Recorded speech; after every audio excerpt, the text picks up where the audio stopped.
자, 오늘 말씀 저희가 많이 들었던 말씀입니다. 그리고 이 말씀에 대한 내용이 저에게 참 힘이 됩니다. 이 말씀의 핵심적인 내용은 어떤 상황 가운데서라도 저희가 포기하지 않고 하나님께 기도하면, 끈질기게 미어 달리면 결국 그 기도에 응답하신다는 그런 말씀입니다. 다 기도 제목 갖고 계시죠? 하나님이 이거 해주시면 좋겠습니다 하는 기도 제목 있습니다. 그것 때문에 참 괴로운 기도 제목이 있습니다. 우리가 찬양한 대로 그 기도 제목 때문에 내 마음에 항상 슬픈 그런 게 있어요. 항상 우리가 얼굴은 웃는 것 같지만 좀 들어가 보면 마음이 슬프고 마음이 어렵고, 내가 그 슬픈 마음이 드는 것들 때문에 주님께 와서 예배하고 기도하고 그런 내용들이 있습니다. 그런데 계속 오늘 본문의 주인공인 이 수로보니게 여인처럼 기도하면 우리 하나님께서 들으시고 반드시 응답하실 걸 믿습니다. 이게 만만치는 않습니다. 만만치는 않은데 이 수로보니게 여인의 믿음과 모든 상황 그리고 결과가 저에게 참 큰 힘을 주게 됩니다. 자, 오늘 본문에 보게 되면 예수님께서 어떤 상황이셨나 하는 내용을 보게 됩니다. 예수님께서 사역 때문에 너무 지치셨어요. 네, 예수님께서는 완전한 사람이자 또 완전한 하나님이셨습니다. 그래서 하나님의 속성을 갖고 계시는데 또 인간의 몸을 갖고 계셨어요. 여러분, 예수님이 하나님이시기 때문에 예수님은 몸의 고통을 느끼지 않았다, 이런 걸 믿으시면 안 됩니다.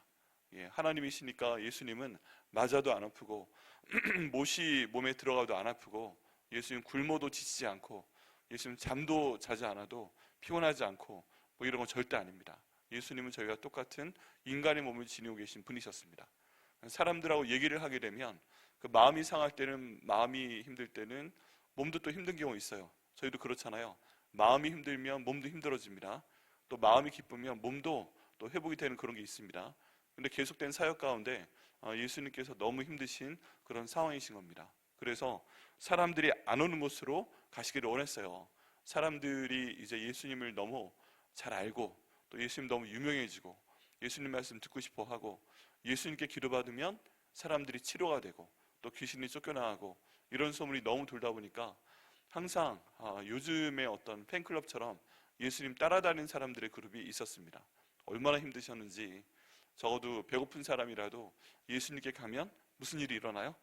떡 한 덩이만 줘도 엄청나게 많은 사람 먹일 수 있는 뭐 그런 것도 있었습니다. 또 정치적인 내용으로 보게 되면 이런 분이 유대인의 왕으로 되면 기가 막힌 겁니다. 이제 이스라엘 독립을 위해서 저 예수라는 분이 유대인의 왕으로 되면 군사들이 아무리 많이 모여도 로마 군병들과 전쟁하다 싸워서 다치는 한이 있어도, 다치면 예수님이 뭐 하시면 돼요? 고쳐주면 돼요. 심지어 죽어도 뭐 하면 돼요? 예수님 살려주실 수 있어요. 그리고 전쟁하러 나가도 밥 걱정할 필요 없어요. 얼마나 기가 막힙니까? 또 그 갈릴리 바다 가운데서 날씨까지 다스리는 분이시다, 이런 것도 이제 알려져 있기 때문에 예수님께서 함께 계시면 비바람도 적군에게 몰려가게 할 수 있고, 뭐 이런 다양한 내용들 때문에 예수님 근처에 있는 사람들이 너무 많았습니다. 뭐 그로 인해서 예수님께서 굉장히 피곤해지셔서 심지어 여기 두로 지방으로 가셨습니다. 그 유대인 가운데 계시다가 떠나서 두로 지방에 가서 한 집에 들어가 아무도 모르는 곳에 숨어서 좀 쉬러 가셨습니다. 그러니까 지금 예수님께서 더 이상 사역을 할 수 있는 상태가 아니었던 거예요. 두로와 시돈 지방은 성경에 가끔 나옵니다. 근데 좋은 말로 나오는 경우가 한 번도 없어요. 그냥 너희는 우상 숭배하는 땅이고 너희는 하나님도 믿지 않고 너희들은 왜 그렇게 사냐, 하나님께서 벌 주신다, 뭐 이런 내용이 항상 나오는 곳이 두로와 시돈이고, 거기 살고 있는 사람들은 항상 하나님께 좋은 내용을 들은 적이 없는 곳입니다. 근데 심지어 그런 곳에라도 가서 예수님께서 쉬고자 하시는 그런 상황이었어요. 절대 지금 안정이 필요한, 절대 쉼이 필요한 그런 상황이었습니다. 그런데 아무도 모르게 하려고 했지만 숨길 수가 없었다고 되어 있습니다. 그 소문마저 퍼져나간 것이죠. 그리고 그 당시에 기가 막힌 거예요. 뭐 어떤 전화기가 있는 것도 아니고 SNS가 있는 것도 아니고 뭐 파파라치가 있는 것도 아니고 막, 그런데 어떻게 하여간 알아가지고 거기까지 한 여인이 찾아오게 됩니다. 근데 찾아온 여인이 정체가 나타나는데 어떤 여인이 왔는가? 한 여자입니다. 어린 딸을 두었습니다. 이 여자는 그 딸을 두었는데 더러운 귀신 들린 여인이에요. 더러운 귀신이 들렸어요. 그 딸한테. 오죽했을까 싶어요. 오죽했을까. 엄마가 있고 딸이 있는데 그 딸이 얼마나 여러 가지로 증상이 심각했으면 그냥 귀신도 아니고 더러운 귀신 들린 어린 딸이라고 했을까? 여러분 성경에 보면은 귀신 들린 사람이 여러 나옵니다. 꽤 여러 나오는데 그 귀신 앞에 더러운 귀신이다 라고 특별한 이런 표현을 붙인 사람은 이 딸내미밖에 없어요. 이 딸내미밖에 없어요. 보통 그냥 나가라, 귀신이 그냥 나가는 것이고, 특별히 더럽다 하는 표현까지 들렸으면 얼마나 딸의 상태가 심각했을까, 그의 마음은 어땠을까, 그리고 그 모든 외모는 어땠을까, 이 엄마가 얼마나 그 안타깝고 힘든 상황 가운데 있었을까. 저희가 이 더러운 귀신 들렸다 라는 그 표현만 봐도 상상이 좀 될 수가 있습니다. 그런 여자가 예수의 소문을 들었어요. 그리고 곧 와서라고 되어 있습니다. 여러분 기회가 온 거예요. 이 두루와 시돈 지방에 있는 사람들은 유대에 함부로 들어갈 수가 없습니다. 이방인은 이방인대로 티가 납니다. 옷 입는 것도 티가 나고 외모도 티가 나고 티가 납니다. 그리고 이 여인이 그런 상황 가운데 예수의 소문을 들었는데 지금 어떻다는 거예요? 자기들이 살고 있는 지역에 예수님께서 오셨다 하는 얘기를 듣고서 지체하지 않고 바로 가게 됩니다. 그리고 그 발 아래 엎드립니다. 굉장히 간단한 표현인데요, 이 여인의 마음을 볼 수가 있습니다. 예수님이 여기 오셨어? 곧 가서 뭐 다른 거 얘기할 필요 없이 바로 그 앞에 딱 엎드렸다는 것입니다. 그만큼 마음이 간절하고 그만큼 받은 고통이 크고 어려운 상황 가운데 있고 우리가 찬양한 대로 슬픈 마음에 있는 그런 상황이었는데, 예수의 이름이 세상에 빛이 되는 것처럼 예수의 이름이 지금 이 여인의 마지막 희망이 되었다는 것을 알 수가 있습니다. 네, 그런 상황입니다. 여러분 저희도 그런 어려움이 있다면, 그런 슬픈 마음이 있다면, 그런 어려운 상황 가운데 있다면 여인같이 해야 됩니다. 여인같이 우리가 곧 주님께 나와서 바로 그분 앞에 엎드려 기도할 때 주님께서 그 기도를 인도하시고 또 응답하실 걸 믿습니다. 저희는 어디로 가야 될까요? 그 예수님께서 계신 곳으로 가야 됩니다. 뭐 우리 집일 수도 있지만 저는 교회를 추천합니다. 아무래도 교회가 예수님께서 말씀하신 것처럼 기도의 집이기 때문에 우리 교회 가운데 오셔서 기도하시고 또 교회에서 주님께 간절히 부르짖을 때 주님께서 응답하실 걸 믿습니다. 그래서 정말 그랬으면 좋겠어요. 저희 교회가 항상 기도할 수 있는 사람들로 모여있고 또 기도하기 위해서 왔을 때 안전하고, 또 기도가 한 자리에 오래 쌓이다 보면 그 기도 가운데 하나님께서 응답하여 주신 능력도 굉장히 크게 나타납니다. 하나님 우리 백회암목 교회가 그런 교회 될 수 있도록 인도하여 주옵소서. 우리 교회는요 이름에서부터 그런 가능성이 충분히 있습니다. 왜 그래요? 솔로몬의 성전을 봉헌을 할 때 이 솔로몬이 기도한 내용이 있잖아요. 근데 그 솔로몬의 성전을 그 만든 주요한 나무가 뭐였습니까? 그 백향목 나무입니다. 똑같은 백향목 나무는 아닐지라도 백향목 종류에 있는 그런 나무예요. 가장 좋은 나무를 가져다가 지었는데 우리는 교회 이름조차 백향목 교회니까 솔로몬의 성전이라고 생각을 해도 된다고 저는 믿습니다. 근데 이 교회 그 솔로몬 성전이 그 하나님께 헌당이 될 때 솔로몬이 기도했던 여러 내용 가운데 중요한 것이 뭐예요? 이 전에 와서 사람들이 하나님께 기도하면 하나님 그 기도를 응답하여 주시옵소서 하는 거였습니다.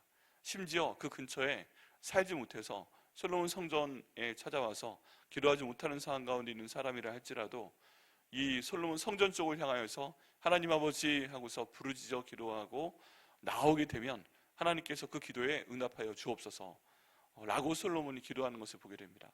그리고 그 기도는 하나님께서 응답하시는 것을 믿습니다. 그러니까 하나님 저희 백회암목교회가 그런 교회 될 수 있도록 인도하여 주옵소서. 하나님께서 백회암목교회 가운데 항상 성령 충만하게 하시고 이 백회암목교회 가운데 와서 기도하였더니 하나님께서 응답하여 주셨다라는 그런 거룩한, 그럼 참 감사한 소문이 날 수 있도록 인도하여 주옵소서. 얼마나 좋겠습니까? 하나님 저희가 딱 어려운 일이 있으면 곧 교회로 나와서 기도하게 하시고 응답받을 수 있도록 인도하여 주옵소서. 또 이 말씀 믿으시고요, 교회 와서 기도하시는 분에게 그 응답 주시기를 예수님의 이름으로 축원합니다. 이 여자는요 정확하게 문제를 알고 있었어요. 그 여자는 헬라 사람이었습니다. 이 어머니 헬라 사람이었고 수로보니게 족속이었고 그렇습니다. 여자의 정체가 드러났는데요, 여러분 그 당시 헬라인이다 하면은 우리 신약 성경 가운데서는 별로 좋은 뉘앙스는 아닙니다. 유대인이 정말 좋은 사람인 것 같잖아요. 하나님 믿는 사람들이고 헬라 사람이면 이방 사람들이다 라고 좀 낮게 평가하는 그런 마음이 있습니다. 근데 사실은 문화적으로 볼 때는 유대인보다는 헬라인이 더 위입니다. 헬라인이 언어적으로도 이고 문화적으로도 이고 더 배운 사람들이에요, 소위. 그리고 헬라인이기 때문에 지금 이 정도가 되면 이 사람은 유대인 말도 할 수 있고 헬라인 말도 할 수 있었을 가능성이 큽니다. 그리고 수로보니게 족속이다 라고 되어 있는데, 이거 영어 표현으로 보게 되면 사이로페니키안이라고 합니다. 당시에 페니키아라는 나라가 있었는데 굉장히 문명적으로 발달되어 있었던 나라이고, 페니키아 사람들은 자기 나름대로 자부심이 있었어요. 그러니까 그냥 여기에서 보면 그냥 그런가 보다 싶은데, 이 사람은 페니키아 사람이고, 그리고 그 페니키아에 살고 있는 사람이기 때문에 문명적으로 앞서가 있는 사람이고, 굉장히 그 뭔가 배운 사람일 수도 있고 여러 가지 상황이었던 것입니다. 이 두로아시돈이 무조건 안 좋은 것이 아니라 그만큼 문명이 발달되어 있기 때문에 하나님을 가까이 할 수 없는 그런 조건도 갖추고 있다는 것입니다. 그래서 그 아합 왕의 아내 이세벨이 성경상으로 보기에는 별로 좋은 사람이 아니잖아요. 성경적으로 보기에는 좋은 사람이 아닙니다. 이스라엘 가운데 아합 왕과 결혼하면서 우상을 데려온 사람입니다. 아주 나쁜 사람이에요. 그런데 문화적으로 보면 좀 다릅니다. 이 이세벨 여왕은 그 당시에 무역이 정말 발달되어 있던 나라의 공주였고, 이 가난한 나라에서 이제 시집 와서 살게 됐어요. 그런데 자기가 살고 있는 나라는 무역업을 하는 나라이기 때문에 많은 문명들이 들어왔고, 그리고 여러 신들이 들어왔고 발달된 문명 가운데 있었는데, 지금 이 이스라엘 와가지고 시집을 온 거예요. 왜 시집을 왔냐 하면 일종의 물물 교환을 하기 위해 온 겁니다. 무역하기 위해서 그 이세벨의 나라가 굉장히 많은 노력을 기울였던 것처럼, 지금 이 이스라엘 왕과 결혼한 이유는 이쪽에서 나고 있는 농산물들, 양이라든지 어떤 농산물이라든지 이런 것들을 자기 나라로 좀 더 편하게 가져가고, 또 자기 나라 물건을 이쪽에 많이 도입하기 위한 그런 일종의 외교적인 정책 때문에 이세벨이 아합 왕과 결혼하게 되었던 것입니다. 근데 와서 보니까 이 나라 참 한심한 거예요. 자기는 그 여러 세상 문물을 다 경험했기 때문에 다양한 신들을 받고, 그 다양한 신들 가운데서 참 자기가 좋아하는 신들도 있었고 뭐 이랬었는데, 이스라엘 땅에 와보니까 오직 유일신 여호와 하나, 이것만 지금 생각하고 따르니까 아유 어떻게 그래, 그러면서 이제 그 다양한 신들을 도입했던 것입니다. 어떻게 보면은 그 이세벨이 더 문명에 여러 가지 문화 상황 가운데 익숙한 여자였고, 유대 사람들이 좀 더 가난하고 좀 더 시골 사람들이고 그런 사람들이었던 것입니다. 근데 여기 나와 있는 이 사이로페니키아 여인, 이 사람이 그와 비슷한 형태의 여인인 거예요. 문명적으로 앞서가 있고, 그리고 좀 더 그 세계적인 그 사고를 갖고 있고, 좀 더 그 문명인에 가까운 그런 사람이었던 것이죠. 그런데 이 사람이 갖고 있는 기도 제목이 뭐예요? 그 딸입니다. 딸. 그 딸이 귀신들이었던 거죠. 자기 나름대로 알고 있는 방법을 다해서 사이로페니키아라는 그 엄청난 문화적인 배경, 자부심을 갖고 있는 사람이기 때문에 여러 의사를 찾아가 보고 여러 가지 해결책을 막 수소문해가지고 알아보고, 헬라 사람이니까 온 세계를 다닐 수 있는 언어적인 능력도 되고 한번 해볼 수 있는 대로 해봤을 것 같은데, 이 딸에게서 귀신을 내어쫓지 못했다는 것입니다.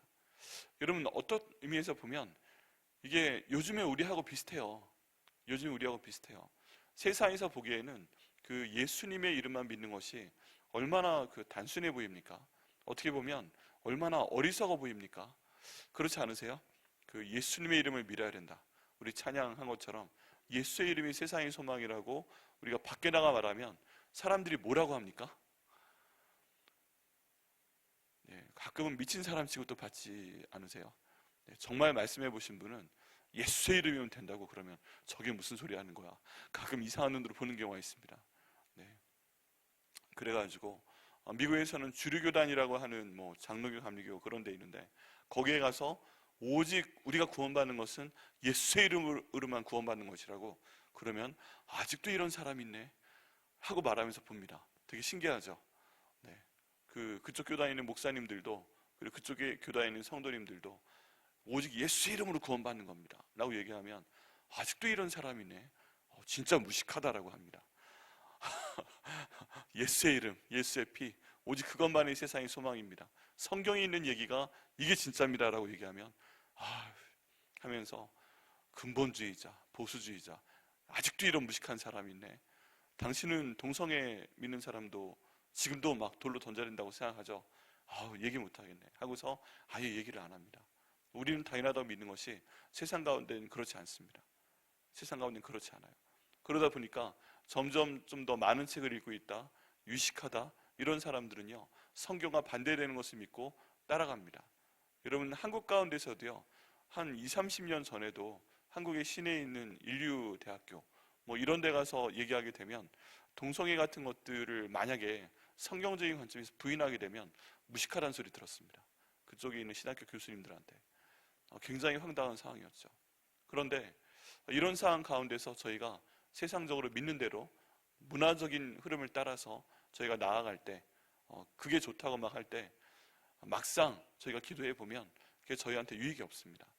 아유, 그런 거 아무리 얘기하고 아무리 생각을 해봤자 그 내용으로 기도해봐야 저희한테 주시는 하나님의 응답이 없는 것이죠. 어떤 식으로 보면요, 저희가 문제 해결하기 위해서 여기 있는 수로보니게 여인처럼 난 사이로페니키아 사람이야, 난 배운 사람이야, 난 잘난 사람이야, 난 뭐 유해신만 믿거나 그러지 않아, 그렇게 좀 더 멋있게 우리의 문제를 해결하기 위해서 많이 노력했을 가능성이 있습니다. 저희도 마찬가지예요. 그런데 하다 보니까 안 되는 겁니다.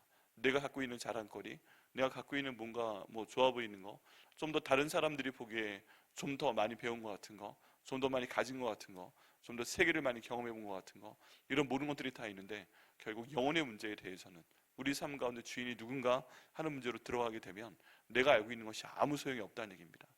그냥 여기 있는 그 귀신 들린 딸을 가진 수로보니기 여인과 같은 그런 내 모습을 보게 됩니다. 그래서 내게 있는 문제 있잖아요. 내게 있는 문제, 이게 여기 이 여자가 갖고 있는 것처럼 귀신 들린 딸을 갖고 있는 것과 비슷하다, 그런 생각을 할 수가 있어요. 내게 있는 문제가 귀신 들린 딸을 갖고 있는 그런 어려움과 같다, 그런 안타까움과 같다, 내가 도저히 해결할 수가 없다. 그런 경우에는요, 내가 뭐 페니키아 사람이건, 내가 아무리 배운 사람이건, 내가 아무리 앞서 나가는 사람이건, 뭐 내가 돈이 많건, 뭐 아는 사람들이 많건 전혀 소용이 없다는 것입니다. 오직 예수의 이름으로 나올 때 해결될 수밖에 없다.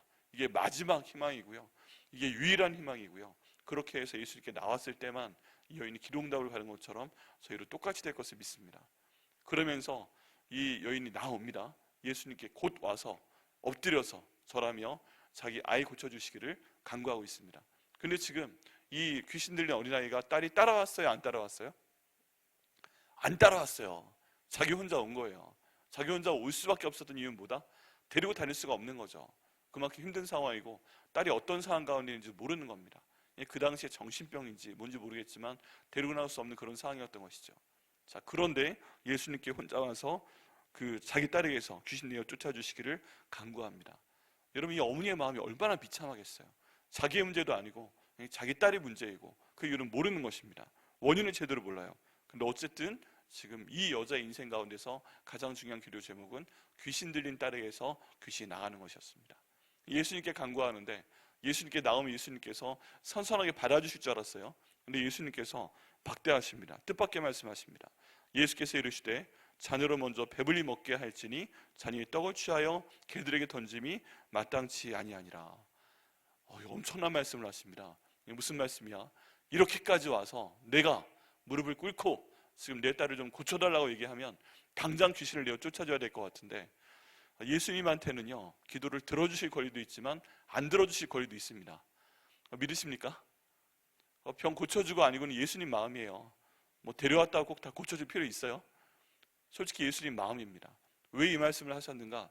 여러 가지 해석이 있어요. 여기 있는 그 개가 사실은 영어로 보면 퍼피다, 퍼피. 다른 말로 하면 아주 예쁜 애완견이다.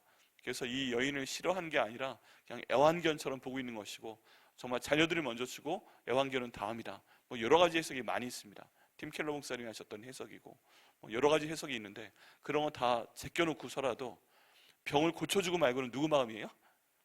예수님 마음이에요. 예수님께서 싫다고 하면은 어쩔 수가 없는 거예요. 근데 지금 예수님께서 딱 잘라서 싫어! 하고 말씀하신 거잖아요. 기가 막힌 경우입니다. 저희도 가끔 그런 느낌이 들 때가 있어요, 없어요? 이것 좀 해주세요 하고 기도하는데 예수님이 답변이 없으신 것 같아요. 그냥 응답이 없어요. 내 마음이 좀 편안해지고 상황도 좋고 그랬으면 좋겠는데 예수님께서 내 기도 안 들어주시는 것 같아요. 그것 때문에 속이 탑니다. 여러분, 이렇게 되면은 여러분이 만약에 어머니시라면 어떻게 하겠어요? 나더러 지금 뭐라고 한 거예요? 개라고 한 거잖아요. 예. 뭐 애완견이건 뭔 하여간 개라고 한 거잖아요. 지금 뭐 아니 내 딸이 고쳐달라고 했을 뿐인데 나더러 개라고 그랬어? 그럼 에잇 하고서 침을 탁 뱉고 나가버리든지, 그것도 자유예요. 하나님을 떠나요. 여러분, 성도의 모습도 비슷합니다. 우리가 큰맘 먹고서 교회 와서 기도하는 거예요. 큰맘 먹고 예배 드리는 거예요. 그럼 예수님께서 당장 내기로 들어주셔야 되는 것 같아요. 그런데 안 그럴 수도 있어요. 그동안 마음대로 살다가 어쩌다가 정말 큰일이 나서 내 딸이 귀신 들린 것 같은 그런 엄청난 어려움이 찾아와서 계속 세상 가운데서 살다가 어쩌다 한번 교회 나와서 큰맘 먹고 한번 딱 기도했는데, 그 기도할 때 하나님이 무조건 들어주셔야 되는 거 아닙니다. 안 그래요? 안 그렇습니까? 맞습니다. 그런데 그런 상황 가운데서 설령 예수님을 만나는 것이 어색하더라도, 기도하는 것이 어색하더라도, 힘들다고 해도 주변 사람들도 저 사람 그냥 세상에 나가 살다가 뭔가 문제가 있으니까 왔나 봐, 뭔가 일이 있어 왔나? 그냥 왔을 리가 없는데 뭐 이런 얘기 있어가지고 수근수근하고, 근데 나는 정말 죽겠는 일이고, 이런 상황 가운데 있을 때 우리가 뭔가 거부당하는 느낌이 들고 내가 기도해서 안 될 것 같아도 해야 되는 게 뭐예요? 그래도 이 어머니처럼 지혜롭게 대답하며 기도하는 것입니다. 방법은 주님밖에 없다. 방법은 주님밖에 없다. 이 여인의 삶도요, 예수님이 오죽했으면 개 같다고 하시겠어요? 맞습니다. 주님 보시기에 내 삶이 개 같다고 해도, 내 삶이 주님 보시기에 좋지 않았어도 지금 나의 희망은 예수님밖에 없습니다 라는 마음으로 이 여인이 기가 막힌 답변을 합니다. 뭐라고 합니까? 같이 한번 28절 읽어보시겠습니다. 같이 읽습니다. 시작. 여자가 대답하여 이르되 주여 올소이다. 마는 상아의 게를도 아이들이 먹던 부스러기를 먹나이다. 성경 가운데 나와 있는 가장 놀라운 얘기이고 지혜로운 답변 가운데 하나입니다.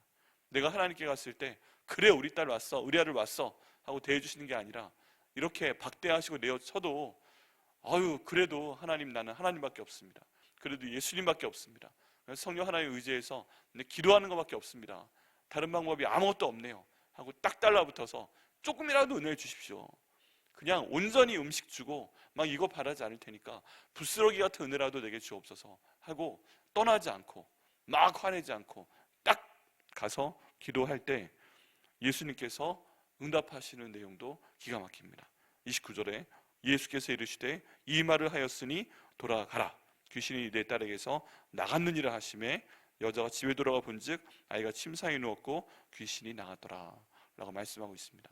여기에서 말의 중요성이 드러납니다. 말의 중요성. 이 여자의 마음이, 이 어머니의 마음이 얼마나 애가 타겠어요. 그런데 이 모든 상황 가운데 예수님께서 박대를 하시고 뭐라고 하고 뭐라고 해도 제가 가끔 말씀드리는 것처럼 이 여인이 와서 이 예수님께 자기 아이의 모든 문제를 막 설명하고 있어요? 아니면 해결책만 이야기하고 있어요? 해결책만 이야기하고 있습니다. 그냥 귀신 들린 내 딸을 고쳐주시옵소서 이것만 얘기합니다. 와서 예수님께 막 푸념을 하면서 울면서 우리 딸이 귀신 들려가지고 이런 증상이 있고 뭐하고 그런 얘기를 세부적으로 얘기했다는 그런 내용이 없어요. 정확합니다. 기도 제목은 우리 딸을 고쳐주시옵소서, 귀신을 내어쫓아 주시옵소서 하고 해결책을 말하고 거기에 대해서 믿음으로 딱 기다리니까 예수님 말씀은 간단합니다.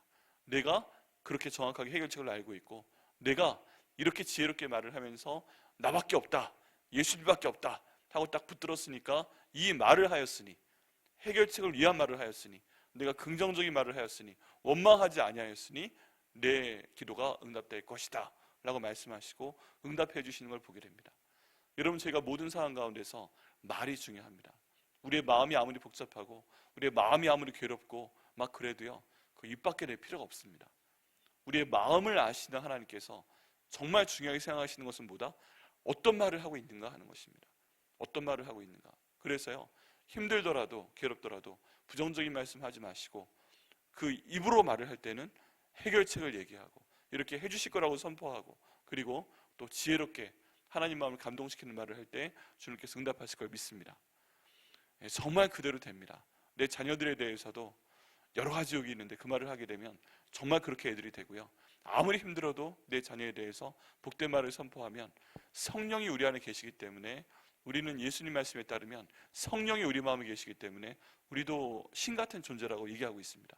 예수님께서 너희들은 신이요 너희는 신들의 아들들이다. 다시 말하면 영적인 존재다. 하나님의 성령이 너에게 있다. 너희가 말하는 것은 그대로 이루어진다 라고 예수님께서 하신 말씀이 있습니다. 그 말씀 믿고 저희가 아무리 어려운 순간이라도 예수님께 나와서 해결책을 믿으며 기도할 때 주님께서 응답해 주실 걸 믿습니다. 심지어 이 사이로페니키아 여인이 아무리 어려운 삶 가운데 있다 할지라도 주님 앞에 나서 믿음으로 딱 붙잡고 기도했을 때 예수님께서 그래? 하고서 응답해 주신 것처럼 내가 비록 예수님 앞에서 다 깨끗하지 않아도, 내가 성경을 정말 계속 읽고 있지 않아도, 막 내가 정말 거룩하지 않아도, 내가 항상 기도하는 사람이 아니라도 믿음으로 주님께 나아가면, 이렇게 간구하면 우리 주님께서 응답하실 걸 믿습니다. 그리고 이 얘기는 결국 해피엔딩으로 끝납니다. 집에 돌아가 보니까 이 아이에게서 귀신이 떠나갔습니다. 그리고 이 내용은 성경에 기록되어 있는 유명한 이야기가 되었습니다. 여러분, 여기에서 저희가 어떻게 기도해야 된다 하는 것을 다시 한번 알게 됩니다. 내가 내세울 게 없어도, 내가 믿음이 없었어도 내가 간절한 마음으로 주님께 기도하면, 그리고 이끄실 것이다, 예수의 이름밖에 없습니다 라고 기도하면 주님께서 응답해 주실 걸 믿습니다. 그리고 설령 박대를 당해도, 나를 박대해서 그 기도가 오래 지속되지 않았다고 해도, 그리고 사람들이 수근수근 거려도 내가 정말 간절한 마음으로 기도하면 주님께서 응답해 주실 걸 믿습니다. 오늘 새벽 이 말씀 기억하시고 수로보니게 여인의 마음처럼, 이 사람이 테로처럼 기도하시고 응답받으시는 저 여러분 되시기를 예수님의 이름으로 축복합니다. 네, 내가 수로보니게 여인입니다. 내가 항상 주님 앞에 거룩하지 못해도, 내가 세상 가운데 살아도 내 기도 좀 응답하여 주옵소서 라고 기도할 때 나를 미치게 만드는 이 모든 일들이 해결될 수 있도록 인도하여 주시옵소서. 기도하시겠습니다.